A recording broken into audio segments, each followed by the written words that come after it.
Today, we're going to tackle a really difficult but incredibly important chapter in American history. It's a story all about what can happen when war, hysteria, and long-held prejudice all boil over, leading a nation to imprison its very own citizens. We're talking about the internment of Japanese Americans during World War II. And that really gets to the core question that hangs over this entire event, doesn't it? What happens when that widespread fear, cranked up to 11 by war, turns inward and targets a nation's own people? Well, as we're about to see, the consequences were absolutely devastating. So, to really get what happened in 1942, we've got to rewind the clock a bit.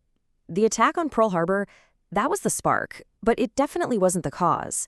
The truth is, the groundwork for this was laid over many, many decades of anti-Asian sentiment and discriminatory laws. Just take a look at this timeline. This didn't come out of nowhere. For years, hostility towards Asian Americans, especially out on the West Coast, was actually written into law. You had the Chinese Exclusion Act back in 1882, then the Gentlemen's Agreement and the Immigration Act of 1924, all of which basically slammed the door shut for Japanese immigrants. This built a legal and social foundation of prejudice that was just waiting for a trigger. And this is the community right at the heart of our story. In 1941, there were about 127,000 Japanese Americans living in the continental U.S. And here's the really crucial detail. More than half of them were Nisei. That means they were second-generation American-born citizens. They were American, plain and simple. This right here shows you just how dramatically everything shifted. Before the attack, the loyalty of your Japanese American neighbors, it wasn't really a question. But afterwards, fueled by completely baseless rumors of spying and deep-seated racism, public opinion turned on them, violently. Literally overnight, neighbors became suspects. So this toxic climate of fear and suspicion, it led directly to a single government action that would shatter tens of thousands of lives. Executive Order 9066. This was the official start of the forced removal.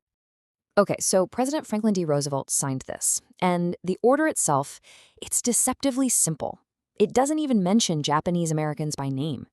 But what it does with this really broad, vague language is it allows the military to exclude any or all persons from so-called military areas. And that effectively meant the entire West Coast. It gave the military enormous power over civilians.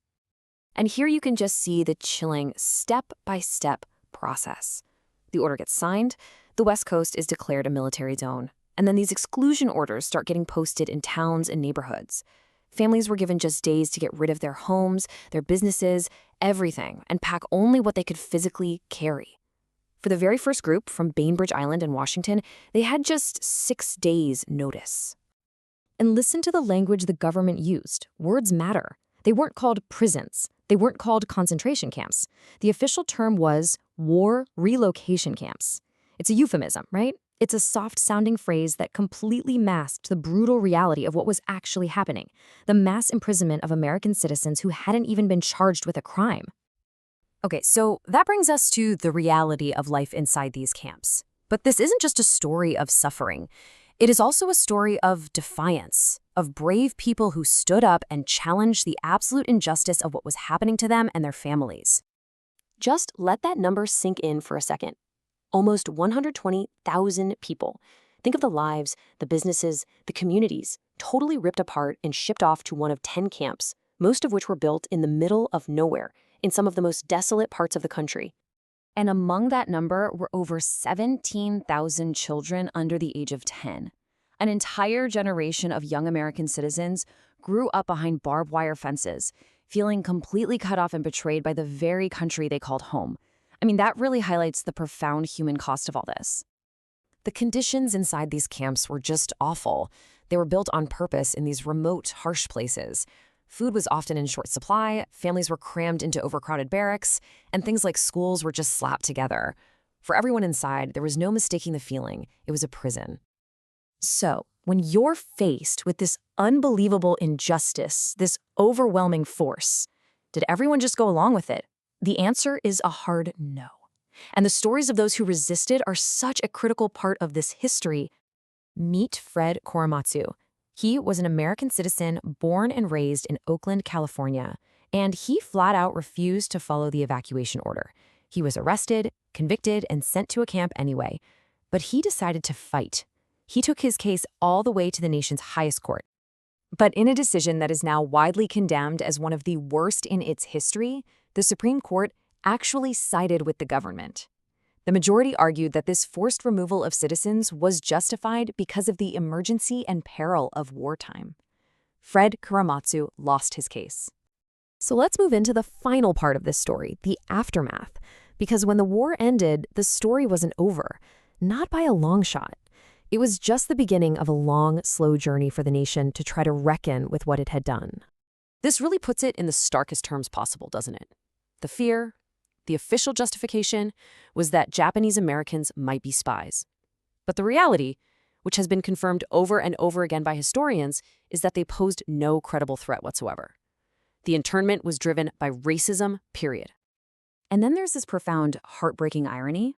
While their families were locked up behind barbed wire, more than 12,000 Nisei soldiers served bravely in the U.S. military. They were fighting and dying for the very same country that had imprisoned their parents, their brothers, and their sisters. Justice was not quick. The camps emptied out in 1945, but it took more than 40 years for an official apology. It wasn't until 1988 that President Ronald Reagan signed a law that not only apologized, but also authorized paying reparations to the living survivors, ultimately over $1.6 billion. And this might be the most powerful statement of all. This isn't some historian's take. This is the official conclusion from the United States government itself, written right into that 1988 law. It says, the actions were based on race prejudice, war hysteria, and a failure of political leadership. You couldn't ask for a clearer summary of what went wrong. And that brings us right back to our first question, but now it has so much more weight. What is the price of fear? Well, in this case, it was the freedom, the homes, the dignity, and the rights of 120,000 of a nation's own citizens. It's a lesson from history that is still so incredibly relevant today.